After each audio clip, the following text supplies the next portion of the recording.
In this video, we are going to prove one lemma and two corollaries.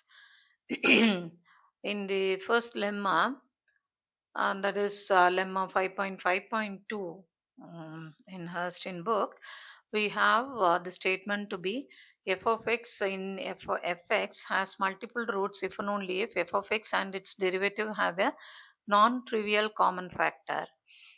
To prove this, first we prove the following claim.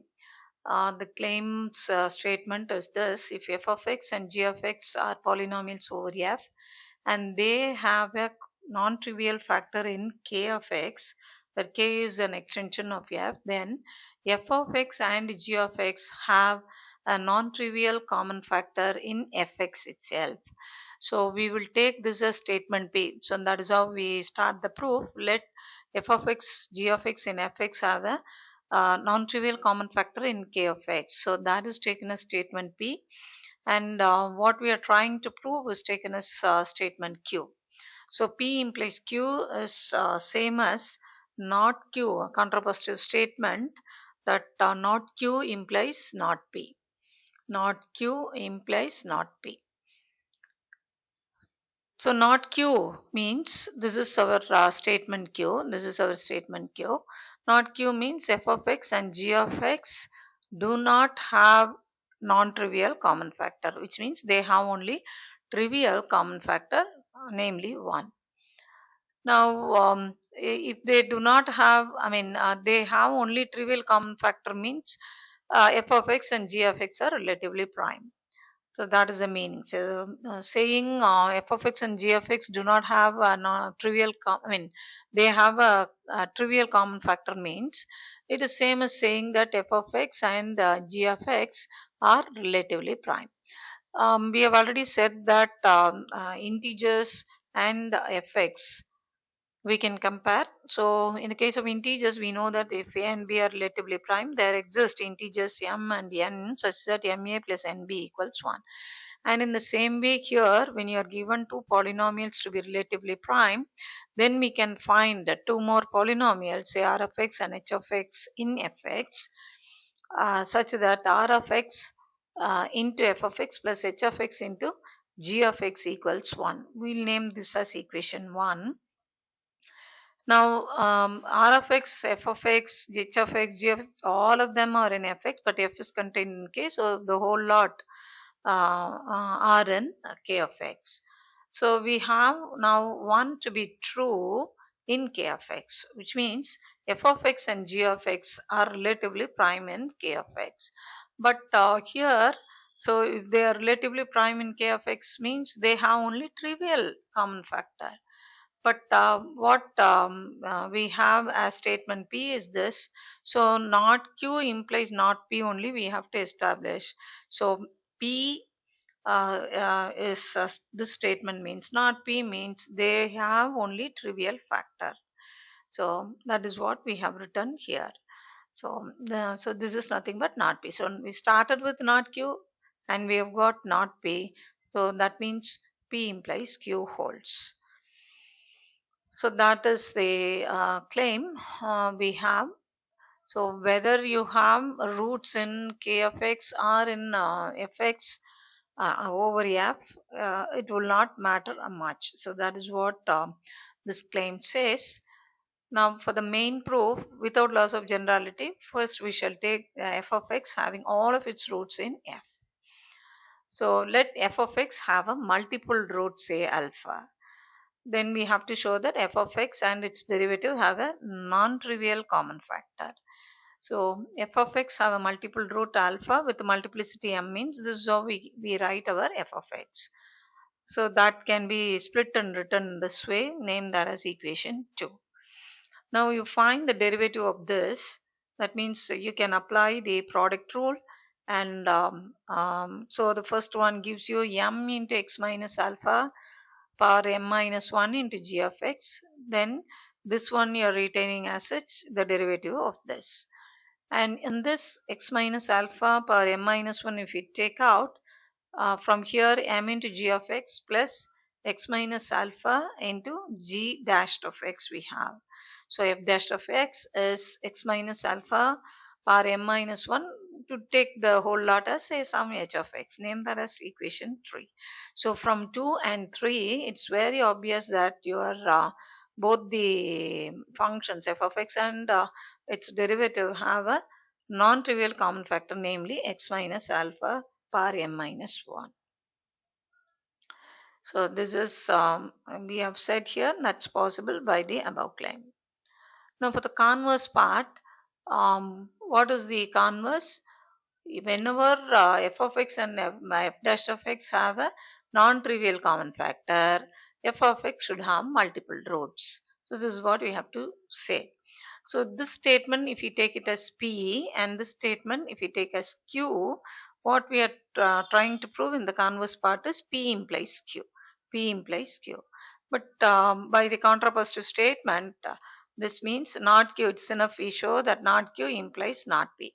So not Q means this does not have multiple roots.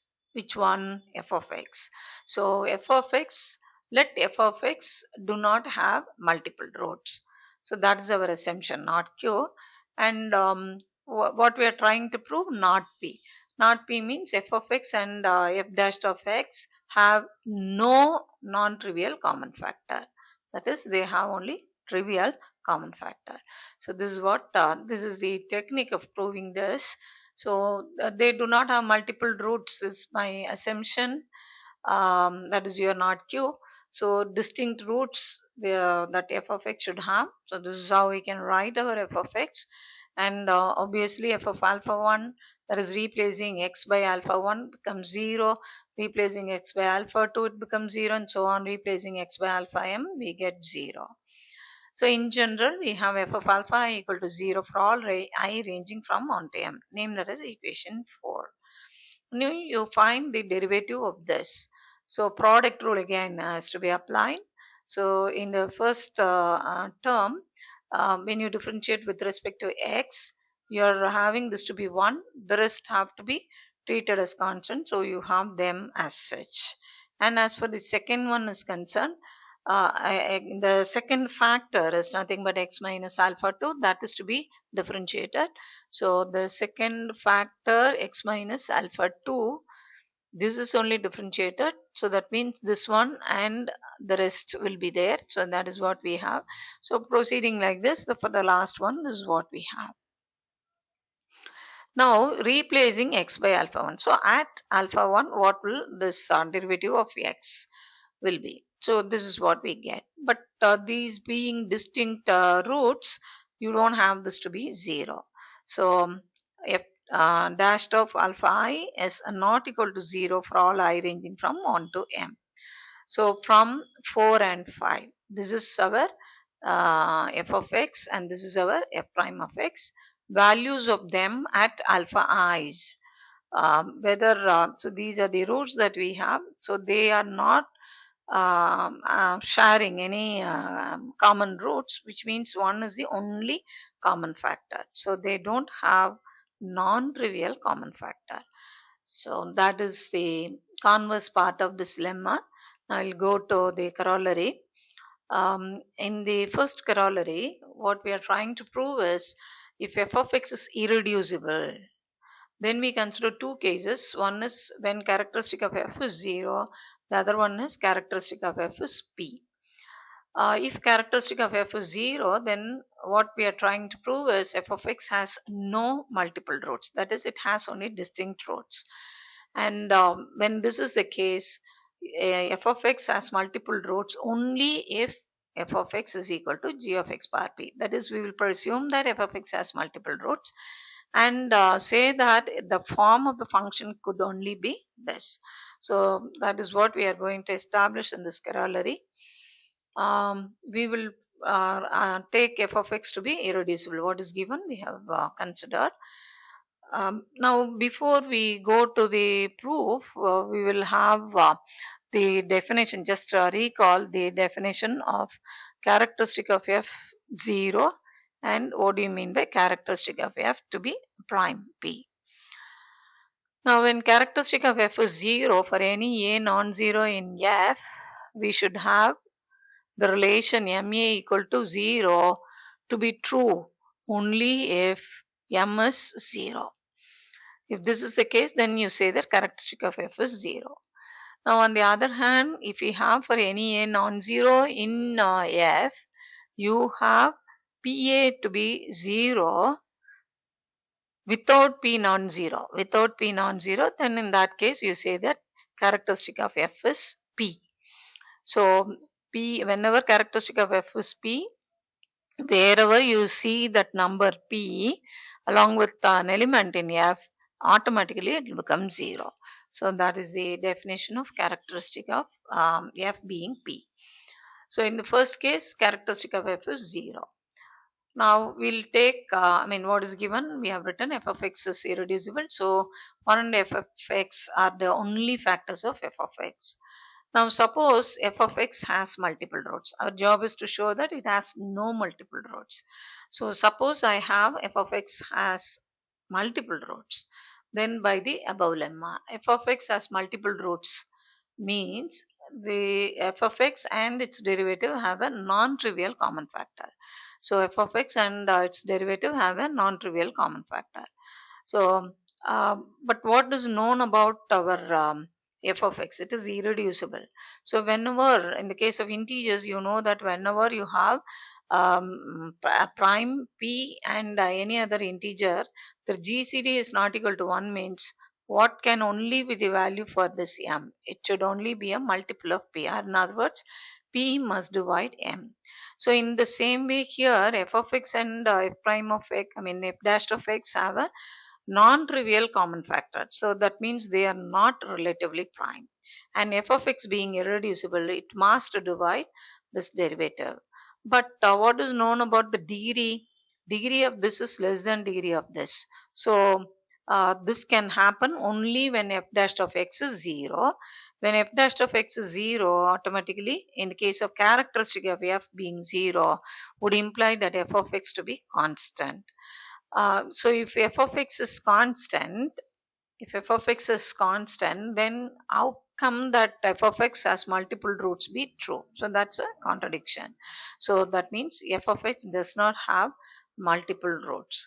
So in that way, we can argue or just say like this: f of x divides f dash of x, which is not true, as degree of f dash of x is less than degree of f of x. Therefore, f of x has no multiple roots. So directly we get a contradiction, and so you don't have. So that is one way. And because f of x divides f dash of x, that statement as such, the statement is true. So that means if this has to happen, there is no other go. You have to have f dash of x to be 0. So that in turn gives f of x to be constant. So either via this way you say that you get a contradiction, or in this way. Both of them are acceptable. So we have so the same comparison, that's what is written here. So as for the first subdivision is concerned, this is how we have established whenever characteristic of f is 0, irreducibility implies distinct roots.